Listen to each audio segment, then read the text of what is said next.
Assalamualaikum warahmatullahi wabarakatuh. Nggak usah panjang-panjang, cukup 15 menit karena sebelum Isya saya harus ke Masjid Al-Qiyam, ada tugas job lagi. Alhamdulillah Rabbil Alamin, wassalatu wassalamu ala asrafil anbiya'i wal mursalin wa ala washabihi ajma'in. Asyhadu an la ilaha illallah wa asyhadu anna muhammadar rasulullah. Allahumma sholli wa sallim ala sayyidina Muhammad wa ala sayyidina Muhammad. Puja dan puji syukur kita panjatkan kehadirat Allah Subhanahu wa taala atas segala limpahan nikmat yang sudah Allah berikan kepada kita, dari limpahan nikmat iman dan Islam, serta limpahan sehat dan kesempatan. Alhamdulillah,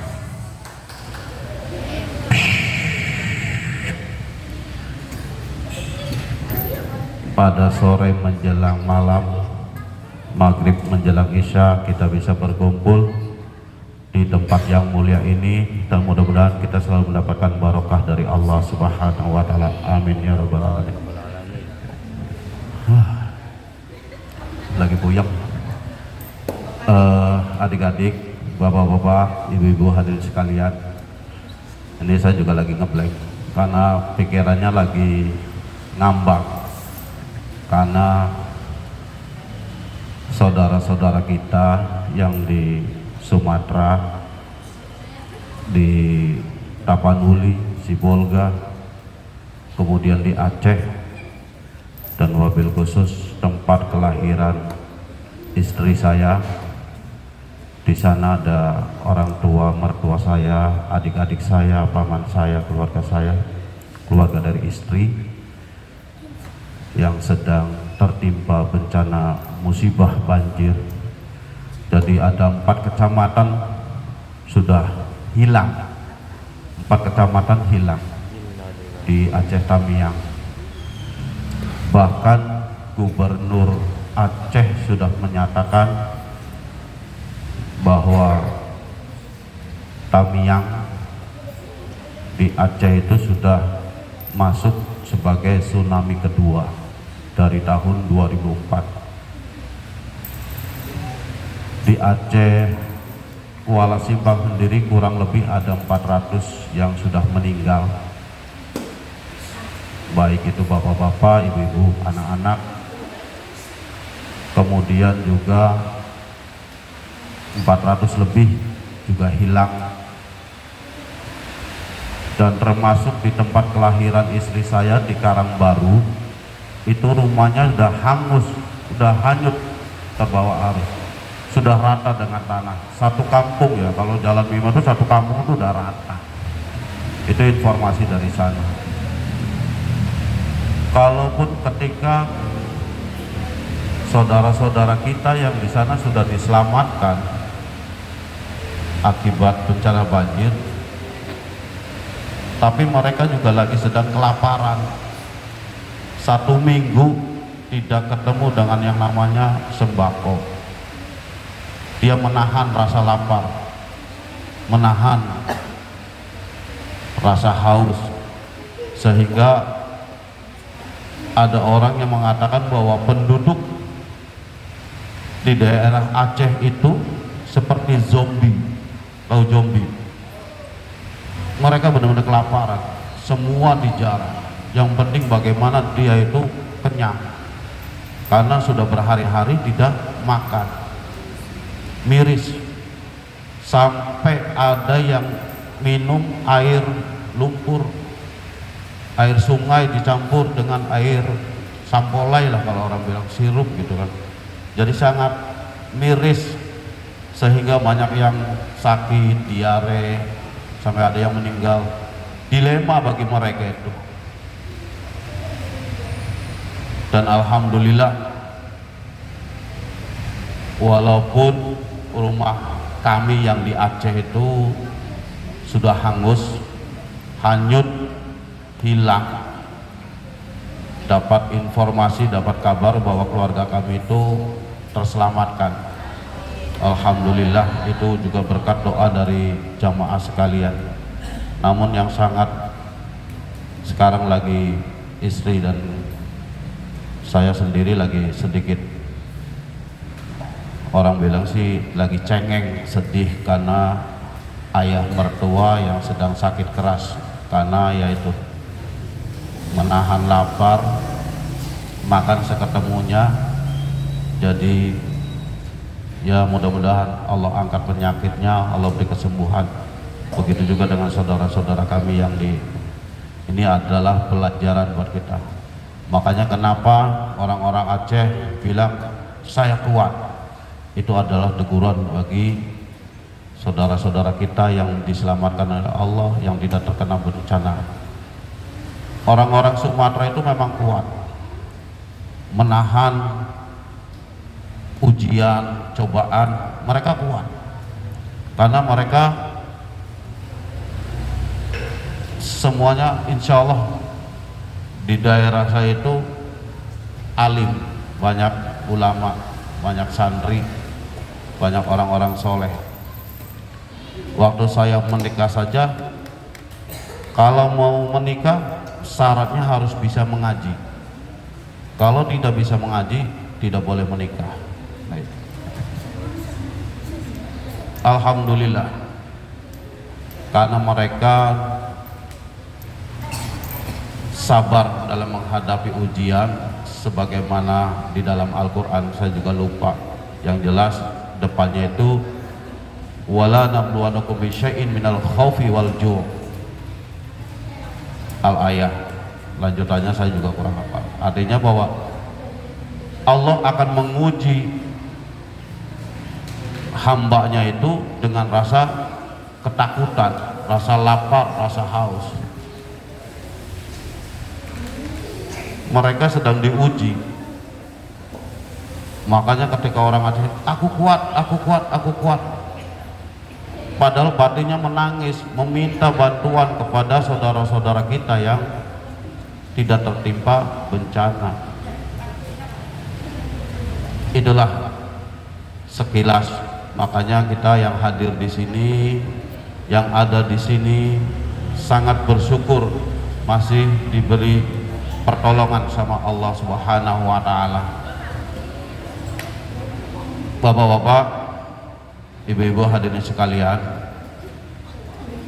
sedikit saja karena Ustadz Mulyamin berhalangan, saya juga bingung harus menyampaikan apa. Kalau mengenai tentang babul kitab Safinah, biar nanti sama Ustadz Mulyamin. Kalau kita ngobrol-ngobrol saja, memang ada sedikit ilmu yang bisa disampaikan tentang surat Al-Asr ya Bu ya. A'udzubillahi minasyaitonirrajim. Bismillahirrahmanirrahim.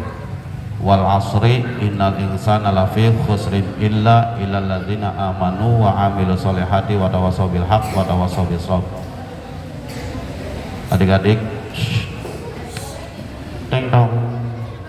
Pengen hadiah beli. Ya, antang enggak pengen hadiah.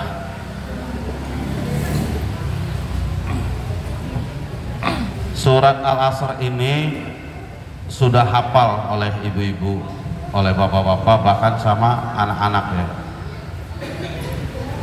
Cuma sedikit sekali orang mau memahami, menelaah, memperdalam tentang kandungan dari surat Al-Asr tersebut. Makanya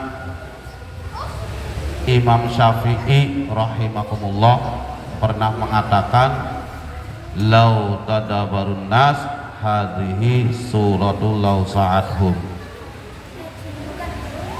Iku isi ayam, tahu, mie, karo sega. Ning jeroe ana ampope bagi yang beruntung. Nanti dibuka kalau ada yang belum beruntung. Jadi Imam Syafi'i pernah mengatakan, lau tadabarun nas hadhihi suratul lau sa'athum. Iki lamun seandainya umat Kanjeng Nabi Muhammad sallallahu alaihi wasallam mau mentadaburi, memahami, mengamalkan isi dari surat Al-Asr, maka sudah cukup baginya. Artinya apa? Bagi orang yang mau mengamalkan, mentadaburi, memahami surat tersebut, maka kita akan mendapatkan keberuntungan dari Allah Subhanahu wa Ta'ala, mendapatkan kesuksesan dari Allah Subhanahu wa Ta'ala, baik itu kesuksesan di dunia maupun nanti kesuksesan di akhirat kelak. Jadi kenapa harus bicaranya kesuksesan, kebahagiaan dunia dan keselamatan di akhirat? Karena kehidupan kita di dunia ini hanya sebatas jembatan untuk memperbanyak amal ibadah kita, untuk tabungan kita agar kehidupan kita di akhirat, kehidupan di akhirat itu kehidupan yang kekal.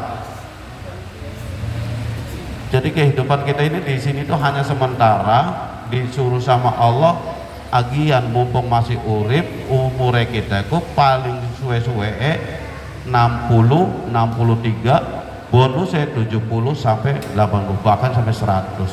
Cuma hanya sebatas 100 tahun.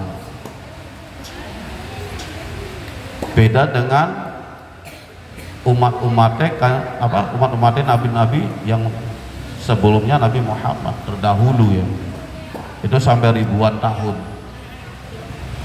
Tapi umatnya kanjeng Nabi Muhammad, batas usia umur itu sampai 60, bahkan sampai 100. Sudah itu Allah panggil, hei Fulan, ayo sudah waktunya kamu pulang. Yang jadi pertanyaannya kan nanti, kalau saya pulang ke alam akhirat, kekal di sana itu, apa yang kita bawa? Kalau kehidupan kita di dunia ini langsak, tidak mau mentaati perintah Allah, anak masjid gede tapi tidak mau melangkahkan kakinya ke masjid gara-gara beda pendapat. Nah itu, hilangkan keegoan kita, karena masjid itu adalah rumah Allah. Makanya jare Syekh Abdul Qadir Al-Jailani kalau nggak salah, siapa yang mau masuk ke rumahku yang akan masuk surga. Bahkan siapa yang mau masuk ke rumahku dan mau makan makananku, dia akan masuk surga. Artinya apa? Siapa yang mau melangkahkan kakinya dari rumah menuju ke masjid untuk beribadah, untuk sholat, mengabdikan dirinya kepada Allah, taqarrub ilallah, kepada Allah, kemudian berzikir. Zikir itu bahasa Arab, artinya eling, ingat, wiridan kalau bahasa Jawa itu. Kemudian berzikir, mengingat kepada Allah, maka dia akan masuk surga. Kalau kita lapar pasti makan nasi, kalau kita haus pasti minum air. Itu jasad kita itu ketika lapar makan. Begitu juga dengan ruh kita, bahwa di dalam jasad kita itu kan ada ruh, ada rohani, jasmani dan rohani, ada ruh kan gitu. Dan ruh itu juga harus diisi. Diisinya bukan dengan nasi, diisinya bukan dengan minum, tapi dengan amalan-amalan kita, zikiran kita. Banyak amalan-amalan yang sekiranya bisa mendekatkan diri kita kepada Allah Subhanahu wa Ta'ala. Adik-adik mau hadiah? Dengerin, nanti ada session pertanyaan. Kalau bisa dijawab, kalau misalnya penceramahnya nggak bisa jawab, kabur. Itu sampai di mana tadi tuh? Ya itu, siapa yang mau masuk ke rumahku masuk surga. Zikir, ada subhanallah walhamdulillah wala ilaha illallah Allahu akbar, ada yang sholawat. Bahkan sholawatan pun itu juga penting tuh. Sebagaimana Allah berfirman tadi kan, innallaha wa malaikatahu yusholluna 'alan nabi ya ayyuhalladzina amanu shollu 'alaihi wasallimu taslima. Allah dan malaikat aja tuh bersolawat untuk junjungan Nabi Muhammad. Kita sebagai umatnya kenapa medit beli gelem bersolawat? Maka pada kesempatan yang baik ini, ketika kita sudah di masjid ataupun di rumah, ketika sudah sholat beribadah kepada Allah, jangan lupa untuk selalu berzikir kepada Allah Subhanahu wa ta'ala dalam rangka taqarrub illallah, mendekatkan diri kita kepada Allah. Jare malaikat Jibril, nah, saya pernah mendengar dari almarhum Kiai Haji Fuad Hashim di Buntet, itu barang siapa yang membaca sholawat atas junjungan Nabi besar Muhammad sallallahu alaihi wasallam 10 kali, maka nanti di akhirat itu ketika kita mau melewati jembatan yang namanya jembatan Shiratal Mustaqim, itu diantar oleh malaikat Jibril bagaikan halilintar yang menyambar. Jadi kalau kita tiap hari nih Bu, banyakin sholawat ya, karena kita kan kalau sholawat itu kan meminta agar mendapatkan syafaatnya Kanjeng Nabi Muhammad sallallahu alaihi wasallam. Wallahu a'lam. Tapi yang penting bahwa ketika kita bersolawat atas junjungan Nabi Muhammad SAW sebanyak 10 kali, kata malaikat Jibril, itu ketika di akhirat itu, ketika kita mau melewati jembatan Shiratal Mustaqim, itu akan diantar oleh malaikat Jibril bagaikan halilintar menyambar, kayak blik, jebret. Jadi langsung. Kalau yang lainnya itu akan melewati jembatan Shiratal Mustaqim, kalau selamat ya masuk surga, kalau nggak selamat manjing neraka. Tapi kalau orang yang memperbanyak sholawat atas junjungan Nabi, bagaikan halilintar menyambar.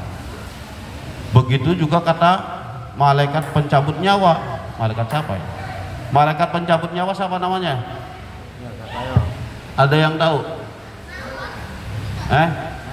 Siapa? Malaikat pencabut nyawa, malaikat Israel, malaikat pencabut nyawa siapa namanya? Israel.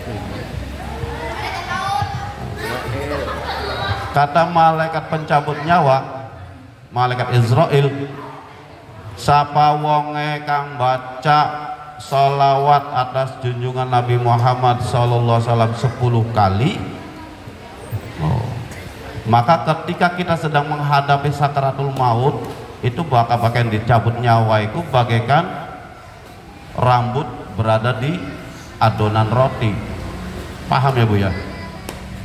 Bagaikan rambut ada di adonan roti. Maksudnya apa? Jadi malaikat pencabut nyawa itu ketika kita mau sedang menghadapi sakaratul maut, dicabut nyawa itu pelan-pelan, perlahan-lahan, jadi tidak terasa sakit. Karena apa? Yaitu karena zikiran kita mengagungkan Kanjeng Nabi Muhammad SAW. Padahal Nabi Muhammad manusia biasa kayak kita, tapi karena Nabi Muhammad adalah kekasih Allah, pemimpin umat sedunia. Jadi pada yang baik ini itu sholawat. Kalau bisa perbanyak sholawat. Kalau ada acara pengajian manakiban atau apa, nggak apa-apa hadir di situ, banyak sholawatan. Tapi niatkan bahwa kita itu niat karena Allah, niat bahwa kita itu pengen taqarrub ilallah, niat kita itu pengen mempertebal keimanan kita kepada Allah Subhanahu wa ta'ala. Ketika kita niatnya karena taqarrub ilallah, niatnya ibadah, insya Allah nanti akan terasa sendiri beda. Baik, tadi tentang wal asri, kata Imam Syafi'i, Kalau seandainya umat Kanjeng Nabi bisa mentadaburi, memahami, mengamalkan surat ini, insya Allah sudah cukup. Artinya apa? Di situ wal asri itu kan artinya demi masa, demi waktu, demi umur, demi zaman. Jangan sia-siakan umur kita untuk bermaksiat kepada Allah. Jangan sia-siakan waktu kita untuk bermaksiat kepada Allah. Jangan sia-siakan usia kita, kehidupan kita hanya untuk hal-hal yang tidak mendapatkan kebaikan dari Allah. Karena apa? Innal insana lafi khusr. Sesungguhnya manusia dalam kerugian, rugi, sengsara baik di dunia maupun di akhirat. Wong jare Gusti Allah sih wis apa jare hambaku bebas, ente pengen maksiat, ente pengen memperbanyak dosa, pengen blangsak uripe beli jadi masalah.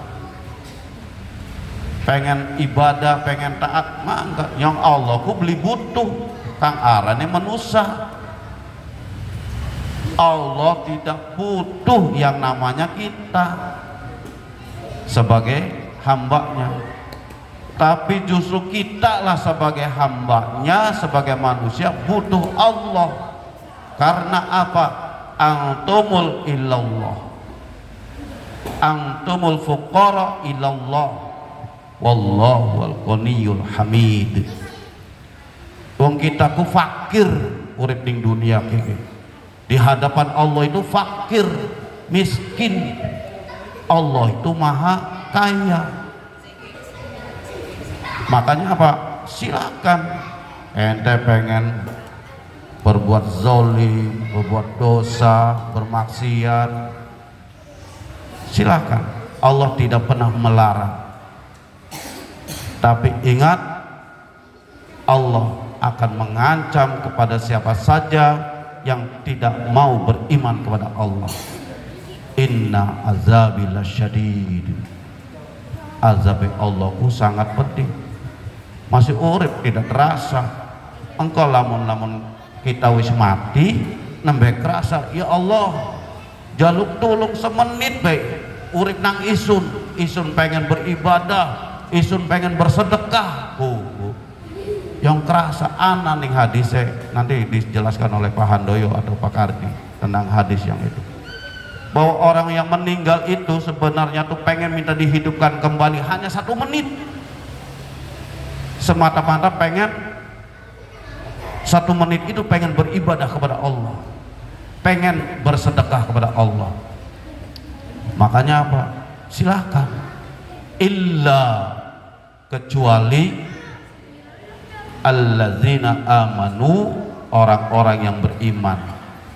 Wong kang iman, wong kang percaya bari Gusti Allah, wong kang percaya bari malaikat Allah, wong kang percaya bari nabi-nabi Allah, wong kang percaya bari kitab-kitab Allah. Kitab-kitab Allah ana pira, Cung? Kitab Allah ana pira? Ayo. Anak 6 ya. Bagus, dikurangi loro. Zabur, Taurat, Injil dan Al-Quran. Jadi ada berapa tadi? 4 kacung. Percaya bari kitab-kitab Allah, kemudian percaya apa maning lalen kita gitu, hari akhir. Nah, kehidupan hari akhirat, dan yang terakhir adalah percaya iman kepada kodo dan kodar, bukan kodir dan kadir ya.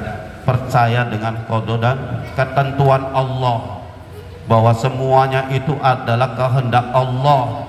Kita uripe mengkenen itu atas kehendak Allah, kita dijadikan Allah sebagai orang yang sukses itu atas kehendak Allah. kita sebagai orang yang mendapatkan kebahagiaan, keberkahan itu atas kehendak Allah, semuanya ketentuan dari Allah. Kang upaiku Allah, jadi serba Allah. Aku ini punya Allah. Aduh, kesemutan jak.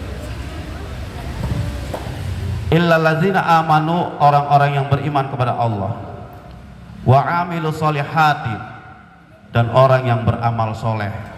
Beramal soleh itu apa? Berbuat baik, berbagi terhadap sesama, artinya apa? Bersedekah. Ketika kita tidak bisa bersedekah dengan harta, minimalnya dengan senyuman. Disapa dengan assalamualaikum warahmatullahi wabarakatuh, dijawab waalaikumsalam warahmatullahi wabarakatuh. Beli yang senyum baik.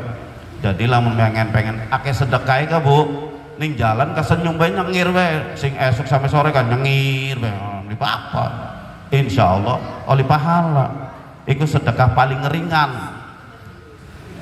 Senyum terhadap saudara-saudara kita, terhadap tetangga.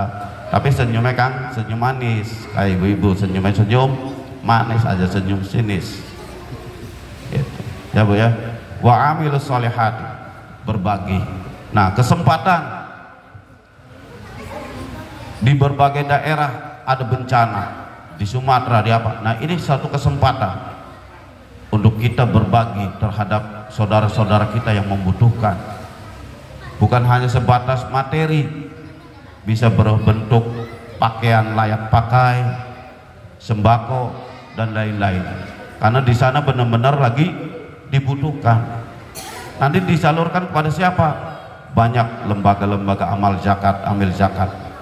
Ada rumah zakat, ada gerai, ada basnas, ada UPZ yang lainnya.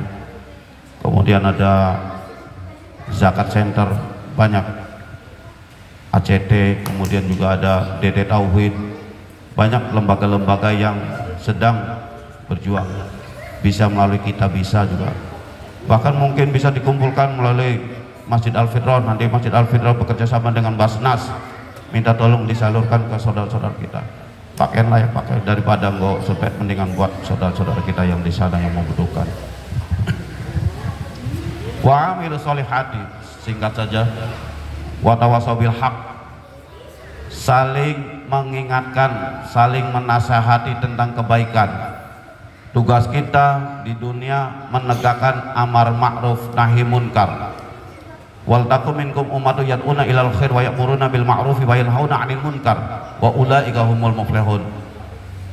Kalau kalian pengen menjadi orang-orang yang beruntung, maka hendaklah kalian bisa menyuruh kepada kebajikan, menyuruh kepada saudara-saudara kita untuk berbuat baik, menyuruh kepada ma'ruf dan mencegah pada kemungkaran. Wa amilu solihati wa tawasaw bil haq. Karena ketika kita bisa menegakkan amar ma'ruf nahi munkar, insya Allah itu salah satu bentuk kesuksesan. Dan terakhir adalah wa tawasaw bis sabr, saling menasihati dalam kesabaran. Sabar maning, sabar dalam beribadah kepada Allah, sabar dalam menghadapi ujian, dan sabar dalam menghadapi musibah. Ada tiga: sabar dalam ibadah, sabar dalam menghadapi ujian, dan sabar dalam menghadapi musibah. Musibah seperti bencana, ujian ketika kita ditimpa musibah, ujian ketika kita dizolimi, ujian ketika kita menghadapkan orang-orang zolim. Kemudian sabar ketika kita sedang taat kepada Allah Subhanahu wa taala. Bapak-bapak, ibu-ibu hadirin sekalian, adik-adik, jadi kata Imam Syafi'i tadi, bekal kita cukup 4 ya: beriman kepada Allah, beramal soleh, kemudian saling nasihat menasihati di dalam kebaikan, dan yang terakhir adalah selalu bersabar. Memang hari sabarku gampang ngucapaken tapi sulit nglakoni ya. Nglakonaninya ke angel, lakoninya iku angel. Ari sabar gampang, tapi ari nglakoninya iku angel. Masya Allah, angel pisan. Ya, tapi intinya kita yang hadir di sini sedang sama-sama belajar bagaimana kita menjadi hamba Allah yang taat, hamba Allah yang akan mendapatkan keberuntungan fid dunya wal akhirah. Karena wa ma khalaqtul jinna wal insa illa liya'budun. Allah menciptakan manusia, Allah menciptakan jin dan manusia itu tugasnya engko beribadah. Dulu duit, dulu pekerjaan, tapi wis ibadah. Kalau kita bekerja, niatkan ibadah.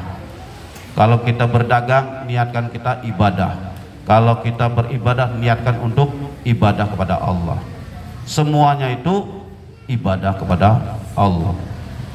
Bapak-bapak, ibu-ibu hadirin sekalian, mohon maaf tidak ada pertanyaan dan tidak ada, karena saya juga bingung untuk menjawabnya, jadi cukup itu saja yang bisa disampaikan sebagai pengganti dari Ustadz Mulyamin yang kebetulan sedang berhalangan. Mudah-mudahan kita yang hadir di sini akan selalu mendapatkan hidayah dan petunjuk serta keberkahan dari Allah Subhanahu wa taala. Terima kasih dan mohon maaf apa yang bisa saya sampaikan itu, kalau kebaikan ada hal yang baik datangnya dari Allah, kalau ada hal-hal yang buruk wong aran wong urip isun lagi belajar, wajar ada wong urip. Wassalamualaikum warahmatullahi wabarakatuh. Waalaikumsalam warahmatullahi wabarakatuh.